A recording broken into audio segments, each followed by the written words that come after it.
I'm getting at? Yeah. I have many atheist friends. Most of them do not mock science. They do not mock faith. They're intrigued by it. Each human being is struggling to understand who he is and who he is called to be. Now, there are a few, you don't spend a lot of time on YouTube, do you? I'm sorry? You don't spend a lot of time on YouTube, do you? Because the atheists there are pretty bloody, mocking, condescending. Yeah, but I'm working with the atheists who, from at MIT, the atheists at Harvard, I'm working with those atheists who are honestly searching. Now, there are some there who mock, but amongst the scientists that I know, those who are genuinely open to truth, they're intrigued by the possibility that there are dimensions of reality that they don't understand. And I think a genuine scientist who is humble is open to the possibility that he doesn't understand everything.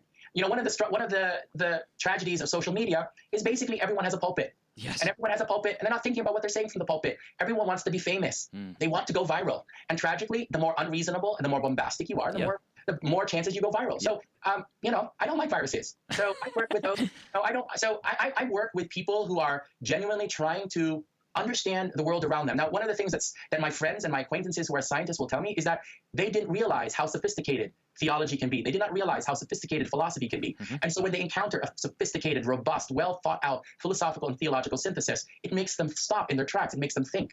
All of the caricatures that we have in the new atheism, they simply are caricatures. Philosophers and theologians who spent 2,000 years struggling with the very questions that atheists are thinking about. Now, and this is why I challenge believers. I say, many of the believers that I know who mock scientists or atheists do so because they are scared.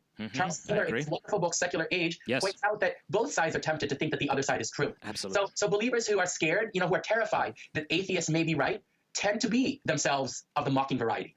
So I say, look, if you really have faith in Jesus Christ who rose from the dead, then you know that they cannot be right. And so there has to be a patient listening.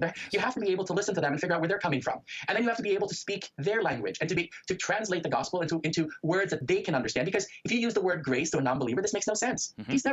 He has grace in his life, but it's never been pointed out to him. So my challenge has always been to both sides. Unfortunately, if you go on YouTube, you can also get wacko believers, right? So there may be wacko atheists, but they're wacko believers as well. Good for you. Good for you. I think you're spot on. And the conversation has to become, the other side is not evil. Right. That's it. Yeah. I mean, it's an easier world when you can do that, right? When you break the whole world down into good guys and bad guys, idiots and intelligent people. And one of the things that I've seen is that we tend to demonize the other side. Yes, and we're no more immune from this than atheists are. Like I think of those videos, God is not dead. They tended to paint the atheist as a sort of idiot, mocking sort of character, a caricature of an atheist. Demons are real, but atheists are not demons. All right. So my view, because I've spent so much time as a microbiologist living amongst them, is that yes, there is a 1% that is unreasonable. There's a 1% that is ideologically driven, maybe more than that. But there are genuine individuals who are too busy trying to discover a cure for cancer to read and think sophisticatedly about the big questions in life.